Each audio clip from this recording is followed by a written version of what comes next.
মুখ্যমন্ত্ৰী হিমন্ত বিশ্ব শৰ্মা লজ্জিত।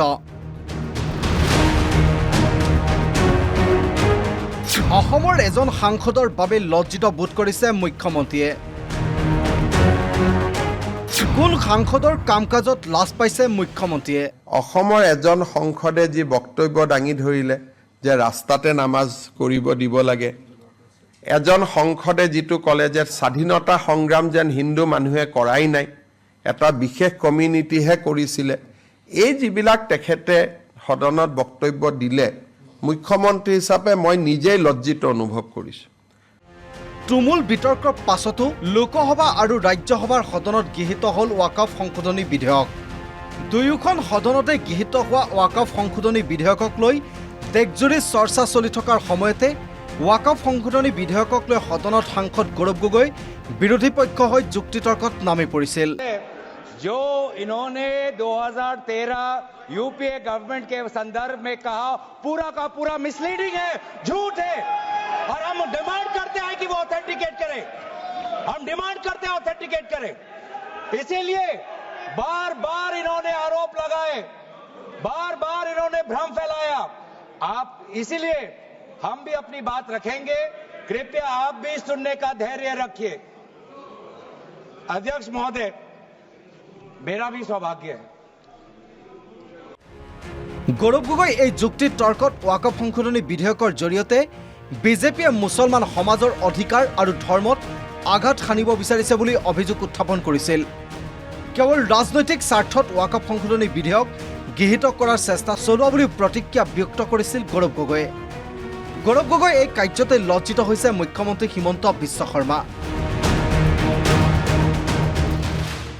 নাম নোকোৱাকৈয়ে মুখ্যমন্ত্ৰী হিমন্ত বিশ্ব শৰ্মাই সমালোচনা কৰিলে সাংসদ গৌৰৱ গগৈক। মই এটাই দুখ পাইছোঁ যে এই ৱাকফ বিল এমেণ্ডমেণ্টৰ সময়ত অসমৰ এজন সংসদে যি বক্তব্য দাঙি ধৰিলে যে ৰাস্তাতে নামাজ কৰিব দিব লাগে, এজন সংসদে যিটো ক'লে যে স্বাধীনতা সংগ্ৰাম যেন হিন্দু মানুহে কৰাই নাই, এটা বিশেষ কমিউনিটিহে কৰিছিলে, এই যিবিলাক তেখেতে সদনত বক্তব্য দিলে, মুখ্যমন্ত্ৰী হিচাপে মই নিজেই লজ্জিত অনুভৱ কৰিছোঁ। অসমৰ মুছলমান মানুহেও নিবিচাৰে ৰাস্তাত নামাজ কৰাটো। ধুনীয়া মছজিদ বনাইছে, তেওঁলোকে মছজিদত নামাজ পঢ়ে। অসমত কোনেও ৰাস্তাত নামাজ নপঢ়ে। যিটো বস্তু মুছলমান মানুহেও বিচৰা নাই, তেওঁ তাতকৈও এক্সট্ৰিমত গ'ল। দ্বিতীয়তে, স্বাধীনতা সংগ্ৰাম এনেকুৱা কৰিলে ভাষণত যেন মহাত্মা গান্ধী, গোপীনাথ বৰদলৈ স্বাধীনতা সংগ্ৰাম কৰাই নাছিল।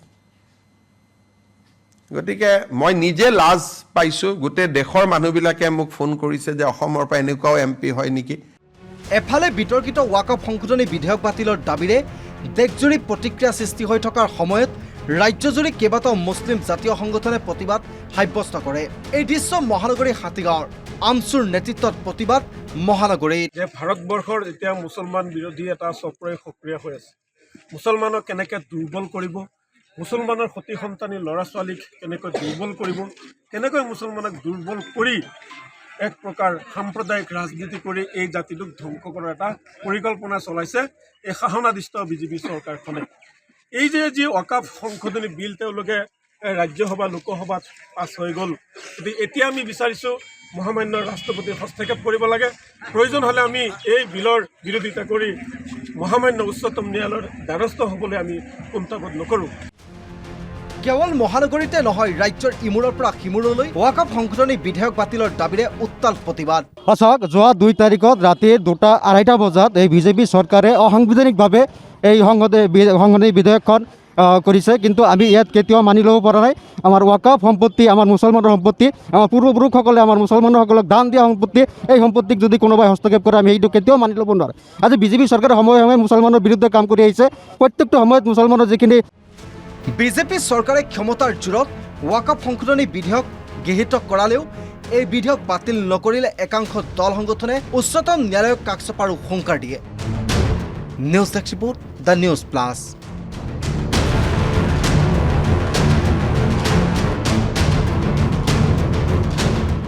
যিকোনো খবৰৰ বাবে যোগাযোগ কৰক 7099017330 লগতে 7099017110 নম্বৰত।